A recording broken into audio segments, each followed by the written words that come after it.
Hi everyone, in front of me I've got a VIVO Y17 and let me share with you how to reset network preferences on this device. So let's start with opening the settings, and here we have to scroll to find more settings.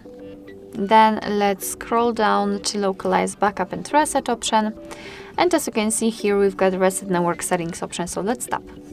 Right now your device is informing you what it will actually reset, so of course Wi-Fi, mobile data and Bluetooth. So let's tap on reset settings if you are ready, and be aware that this operation cannot be undone.